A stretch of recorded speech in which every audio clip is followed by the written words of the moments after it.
Welcome to Tarun IAS. My name is Rohit Kumar. आज हम शुरू कर रहे हैं 10 सितंबर 2022 की समसामयिक घटनाओं के बारे में, जो आपके प्रारंभिक एग्जाम और मुख्य परीक्षा के लिए बहुत ही महत्वपूर्ण हो सकता है। आज का सबसे प्रमुख खबर है, उत्तराखंड पैनल ने यूसीसी पर इनपुट मांगा है। आप सभी को पता होगा, यूसीसी के बारे में आप सभी लोग जानते हैं। हमारे भारतीय राज्य व्यवस्था या इंडियन पॉलिटी में यूसीसी के बारे में आपने पढ़ा होगा, जिसे आप यूनिफॉर्म सिविल कोड कहते हैं, या फिर आप कह सकते हैं कि समान नागरिक संहिता। हमारे भारतीय संविधान के डायरेक्टरी प्रिंसिपल स्टेट पॉलिसी के आर्टिकल 44 में यूसीसी के बारे में बातें कही गई है, जिसे आप यूनिफॉर्म सिविल कोड कहते हैं। ये राज्यों के पास पावर होता है कि अपने राज्य में यूसीसी को लागू करें। उदाहरण के तौर पर गोवा में यूसीसी को लागू किया गया है, और कुछ दिन पहले की बात है कि दिल्ली हाईकोर्ट ने यह कहा था कि राज्यों को अब यूसीसी लागू करने के लिए अब अपना पैनल जारी करनी चाहिए। इसी प्रासंगिकता में सामाजिक सशक्तिकरण और सांप्रदायिकता के मद्देनजर रखते हुए यहां पर समान नागरिकता संहिता के कार्यान्वयन के तरीके के जांच के लिए उत्तराखंड सरकार ने ये पारित किया है। उत्तराखंड सरकार द्वारा ये गठित किया, एक विशेष समिति की गठन की गई है, और कहा गया कि इस योजना पर जनता की राय लेने की एक वेबसाइट भी उन्होंने शुरू किया है कि हम इस पर जनता की क्या राय है, क्या राज्यों में या उत्तराखंड में यूसीसी अर्थात यूनिफॉर्म सिविल कोड लागू करनी चाहिए।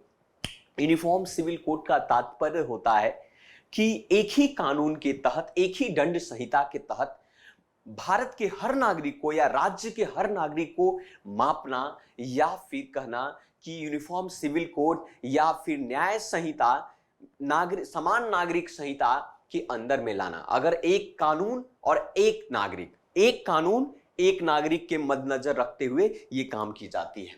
समिति का उद्देश्य क्या है? उत्तराखंड में जो यूसीसी लागू करने का एक रिपोर्ट तैयार करना, ये समिति का उद्देश्य है। इसका महत्वपूर्ण विषय से संबंधित जो प्रासंगिक मुद्दे को पूरी तरीके से सराहना करना। समिति उत्तराखंड के निवासियों संगठन 30 दिनों को अवधि दिया गया, और उस पर राय, विचार, सुझाव और इन सभी पर मत रखने की बात कही गई है। तो हमारे एग्जाम के लिए यूसीसी अर्थात यूनिफॉर्म सिविल कोड महत्वपूर्ण हो सकता है, और इससे प्रश्न बन सकते हैं। डायरेक्टरी प्रिंसिपल स्टेट पॉलिसी, आप डायरेक्टरी प्रिंसिपल स्टेट पॉलिसी के आर्टिकल 44 में ये बात कही गई है, यूसीसी की बात कही गई है, जिसे आप यूनिफॉर्म सिविल कोड या समान नागरिक संहिता कहते हैं। तो ये एक प्रमुख था। दूसरी बातें करते हैं। उच्चतम न्यायालय ने ये कहा, दूसरा सबसे प्रमुख खबर है। जीएस फर्स्ट में, जीएस सेकंड में भी ये प्रश्न बन सकता है। दूसरा ये है कि हमारा जो उच्चतम न्यायालय, जिसे आप सुप्रीम कोर्ट कहते हैं, सुप्रीम कोर्ट ने पूजा स्थल अधिनियम के खिलाफ एक याचिका पर सुनवाई की गई है। पूजा स्थल अधिनियम के खिलाफ याचिका पर सुनवाई, ये द हिंदू का न्यूज है, और ये क्यों महत्वपूर्ण हो सकता है, इसके बारे में हम थोड़ी सी चर्चा कर लेते हैं।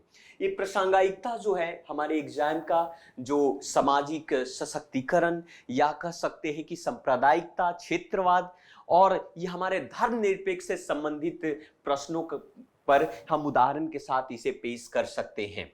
समाचार में कहा गया कि उच्चतम न्यायालय, जिसे आप सुप्रीम कोर्ट कहते हैं, 1991 में पूजा स्थल अधिनियम की वैधता की चुनौती देने वाली याचिकाओं पर एक सुनवाई की शुरुआत की है।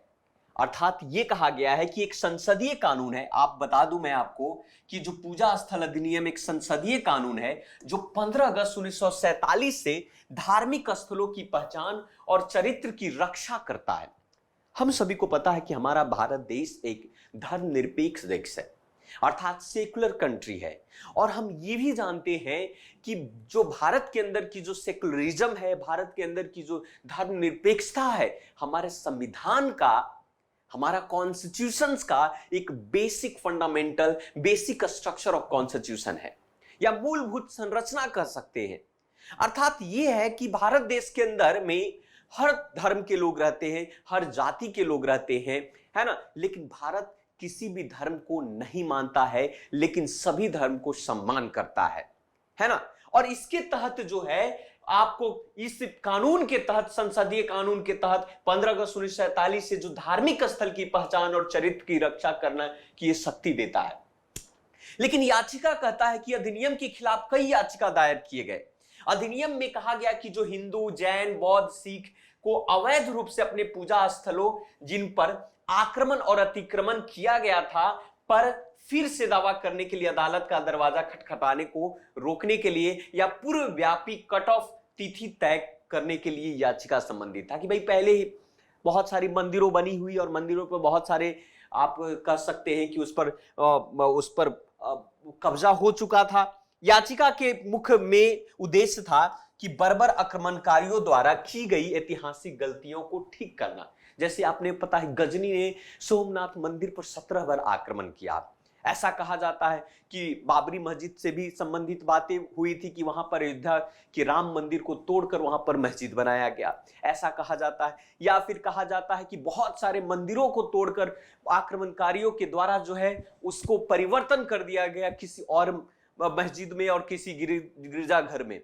तो इस तरीके से रोकने के लिए इस तरीके का कानून लाया गया था। लेकिन उच्चतम न्यायालय ने इस पूजा स्थल अधिनियम के खिलाफ जो है याचिका पर सुनवाई करने की बात कही है। तो हम जो है इसे इंटरव्यू में या फिर हम मुख्य परीक्षा में इसे हम कोट कर सकते हैं। यह प्रमुख आपका दूसरा सबसे खबर हुआ। तीसरी हम खबर पर चलते हैं जो समान अध्ययन से संबंधित है और यह भारत और चीन की बात है। हम सभी को पता है कि जिस प्रकार से चीन हमारा पड़ोसी मुल्क है और भारत और चीन को लेकर LAC जो लाइन ऑफ एक्चुअल कंट्रोल के बहुत सारे मुद्दे अक्सर देखने को मिलते हैं। और ये आपने देखा होगा और समझा होगा कि गलवान को ध्यान में रखते हुए एक न्यूज आया है, द हिंदू का है, इंडियन एक्सप्रेस का है, कि गलवान को मद्देनजर रखते हुए कमांडर ने 12 सितंबर तक सुचारू रूप से सैनिकों की वापसी सुनिश्चित करने के लिए कहा गया। अभी भारत और चीन के बीच में जो आपसी मतभेद थे सीमाओं को लेकर, और अभी एक ऐसा मुद्दा आया है कि वे अपनी अपनी क्षेत्र से या जिस तरीके से हम उन लोगों ने अपनी सेनाओं को आगे बढ़ाया था वो पीछे लौटाने की बात करते हैं। यहां पर इस समाचार में क्या है, आपका भारत और उसके पड़ोसी से संबंधित ये मुद्दा बनता है। GS सेकंड का ये प्रश्न बनता है और कहा गया कि चीन और भारत के सैनिकों ने पूर्वी लद्दाख जो आज हमारा यूनियन टेरिटरी है, उस लद्दाख के गोगरा हॉट स्प्रिंग क्षेत्र, और ये प्रश्न बन सकता है कि गोगरा जो हॉट स्प्रिंग क्षेत्र किस क्षेत्र में पाया जाता है, ये भारत राज्य के किस क्षेत्र में है, और इससे संबंधित प्रश्न बन सकते हैं। तो ये पॉइंट बन सकता है आपका प्रीलिम्स का। गोगरा हॉट स्प्रिंग क्षेत्र में पेट्रोलियम पॉइंट 15 से समन्वित और योजनाबद्ध तरीके से सेनाओं की वापसी की प्रक्रिया शुरू कर दी है। भारत और चीन दोनों की सेनाएं जिस क्षेत्र में अपनी अपनी सेना को आगे बढ़ाया था, तो वो दोनों योजनाबद्ध तरीके से आपस में समझौता के माध्यम से दोनों अपनी सेना को पीछे करने के लिए योजनाबद्ध हो गए हैं। और ये पूर्वी लद्दाख से 2 साल से अधिक समय से ये चल रहा था, और ये गतिरोध मानो अब ऐसा लग रहा है कि ये गतिरोध को समाप्त करने के लिए एक महत्वपूर्ण अग्रिम गतिविधियां अपनाया गया है और इस गतिविधियों को माना गया है। ऐसी बातें इस प्रासंगिकता के तहत कही गई है। आप सभी को पता होगा कि ये क्षेत्र में सैनिकों की वापसी की प्रक्रिया 8 सितंबर से शुरू हुई है और ये 12 सितंबर तक पूरी हो जाएगी, अर्थात आज से 2 दिन बाद जो है इसकी प्रक्रिया जो है समाप्त हो जाएगी। दोनों देशों की सेना जो है अपने अपने स्थान से ये लौट जाएंगे जो आगे बढ़ा है। अब पॉइंट यहां पर कुछ पॉइंट है जो हमारे एग्जाम में प्रश्न बन सकते हैं, इसकी बात भी कर लेते हैं। जैसे कि विघटन के घटक की बात करते हैं। जैसे कहता है कि आगे की तैनाती को रोकना, दोनों पक्ष की सैनिकों की अपने अपने क्षेत्रों में वापसी आना, यह है आपका सभी स्थलीय संरचना और जिसके संबंध बुनियादी ढांचे को खत्म करना, आपका दोनों पक्ष द्वारा क्षेत्रों में भू आकृतियों और भू गतिविधियों स्थिति को बहाल करना। यह प्रश्न आपका मेंस में बन सकता है।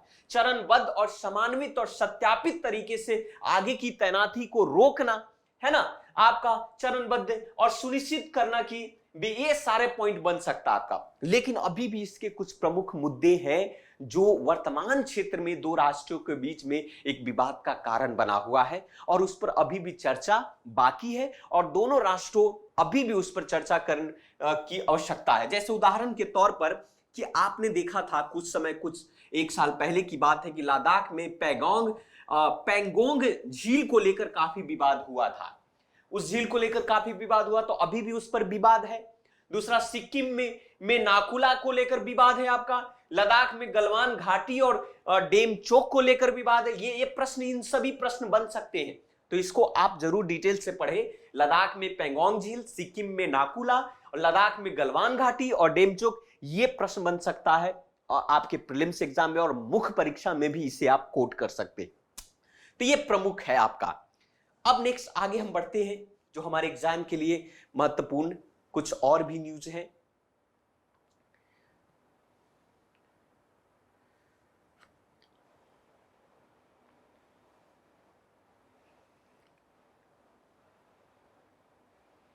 अब देखिए यहां पर एक बहुत ही इंपॉर्टेंट, ये एक इंडियन एक्सप्रेस का खबर है और GS3 का ये प्रश्न बन सकता है, 2 में भी प्रश्न बन सकता है GS3 का। हम देखें तो कहता है कि ये जो गुजरात से पंजाब तक राज्य चाहते हैं कि मुफ्त अनाज योजना सितंबर से आगे चले। इंडियन एक्सप्रेस का खबर है और भारत के अंदर में अगर आप UPSC के अगर पाठ्यक्रम की बात करें तो विभिन्न क्षेत्रों में विकास के लिए सरकारी जो नीतियां और उसके हस्तक्षेप और उसके डिजाइन और कार्यान्वयन से उत्पन्न मुद्दे पर यह प्रश्न बन सकता है। सबसे बड़ी बात तो यह है कि प्रश्न है आपका कि कई राज्यों ने पार्टी लाइन में कटौती करते हुए केंद्र सरकार से PMGKY योजना को 30 सितंबर 2022 से आगे बढ़ाने की बात कही गई है। प्रश्न क्या बनेगा, प्रीलिम्स का प्रश्न बन सकता है कि PMGKY योजना क्या है। GKY योजना अर्थात प्रधानमंत्री गरीब कल्याण अन्न योजना। तो यह प्रश्न बन सकता है कि प्रधानमंत्री गरीब कल्याण अन्न योजना है क्या, इसका मुख्य उद्देश्य क्या है और आखिरी मुद्दा में क्यों आया। आप इसे मुख्य परीक्षा में भी कोट कर सकते हैं। दूसरा प्रश्न है PDS, जो कि हमारे GS3 में पब्लिक डिस्ट्रीब्यूशन सर्विस की बात करता है। PDS के बारे में पढ़ सकते हैं और यह भी पढ़ सकते हैं प्रधानमंत्री गरीब कल्याण योजना, है ना, और इन सभी चीजों पर हम चर्चा करेंगे। तो सबसे बड़ी बात यह है कि समाचार कहता है कि कई राज्यों ने पार्टी लाइनों में कटौती करते हुए केंद्र सरकार से प्रधानमंत्री गरीब कल्याण अन्न योजना को 30 सितंबर से बढ़ाने की बात कही है। अब ये योजना का छठा चरण है, योजना का छठा चरण है। तो प्रश्न में तो यही है, PMGKY योजना छठा चरण अप्रैल 2022 से शुरू होगा और सितंबर 2022 से समाप्त होने वाला है। केंद्र सरकार जो है अब तक इस योजना को कार्यान्वयन अभी तक जारी करने की बात रखी थी और या समाप्त करने, इस पर अभी निर्णय नहीं लिया है कि इस योजना को जारी रखा जाए या समाप्त कर दिया जाए। एक्चुअली योजना आया था कोविड-19 के दौरान, जिस प्रकार से देश में महामारी की स्थिति उत्पन्न हुई थी और उस वक्त जो है सरकार ने, भारत सरकार ने हर गरीबों को अन्न प्रोवाइड करवाने के लिए इस योजना को लाया था। लेकिन सवाल यह उत्पन्न होता है, क्या योजना को अभी भी जारी किया जाए? तो यह प्रश्न बनता है कि क्या कोविड-19 की स्थिति से हम लोग निपट गए या फिर उस महामारी का भविष्य में अब कोई ऐसा नहीं है या आने का कोई आशंका नहीं है। तो यह प्रश्न बनता है इसमें और इस पर हम चर्चा करते हैं कि क्या है actually. First of all that देखा जाए इस योजना के बारे में, तो सबसे पहले बात करते हैं प्रधानमंत्री गरीब कल्याण योजना। प्रधानमंत्री गरीब कल्याण अन्न योजना, यह प्रश्न सबसे पहले देखा जाए। प्रधानमंत्री गरीब कल्याण योजना का पहला मुख्य उद्देश्य है कि कोविड-19 महामारी के दौरान मार्च 2020 में केंद्र सरकार द्वारा यह घोषित किया गया एक खाद्य सुरक्षा कल्याण योजना के बारे में। तो ये क्या है? खाद्य सुरक्षा कल्याण योजना है, एक फूड सिक्योरिटी वेलफेयर स्कीम है ये, है ना।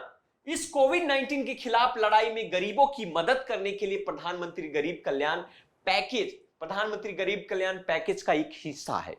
ये योजना जो है उस पैकेज का हिस्सा है, जिसका मुख्य उद्देश्य ये है कि सभी प्राथमिकता वाले परिवार जिसके पास राशन कार्ड धारक हो, अंत्योदय अन्न योजना द्वारा पहचाने गए हो या सार्वजनिक वितरण प्रणाली जिसको आप पब्लिक डिस्ट्रीब्यूशन की बात कर रहे हैं, पीडीएस की बात करें, सिस्टम की बात करें, पब्लिक डिस्ट्रीब्यूशन सिस्टम के माध्यम से अनाज उपलब्ध कराकर भारत के सबसे गरीब नागरिकों को भोजन प्रदान करता है, ये इस योजना के तहत शामिल थे। दूसरी बात, 2000 में शुरू की गई थी अंत्योदय अन्न योजना, और लाखों गरीब परिवार की अत्यधिक आपको रियासत भोजन प्रदान करने के लिए योजना की शुरुआत की गई थी। लेकिन सरकार कह रही है कि क्या इस योजना को अब आगे बढ़ाया जाए या योजना को बंद कर दिया जाए। आपको बता दें कि इस योजना के तहत, इस योजना का जो मुख्य विशेषता है कि 80 करोड़ से भी अधिक लाभार्थी को प्रति व्यक्ति प्रति माह 5 किलो गेहूं और चावल जो है मुफ्त में प्रदान किया जाता है। इस योजना के तहत अगर हम बात करें, ये आप कह सकते हैं कि भारत के अंदर में जो एक्ट है, राष्ट्रीय खाद्य सुरक्षा अधिनियम एक्ट 2013 के तहत इन सभी लाभार्थियों को इस योजना के तहत पहल और इसको उपलब्ध करवाया जाता है। 5 किलो अनाज उपलब्ध करवाया जाता है। नेशनल फूड सिक्योरिटी एक्ट 2013 से कानूनी रूप से ग्रामीण आबादी के 75% तथा शहरी आबादी के 50% को यह लाभ सार्वजनिक वितरण प्रणाली के तहत, जिसको हम पब्लिक डिस्ट्रीब्यूशन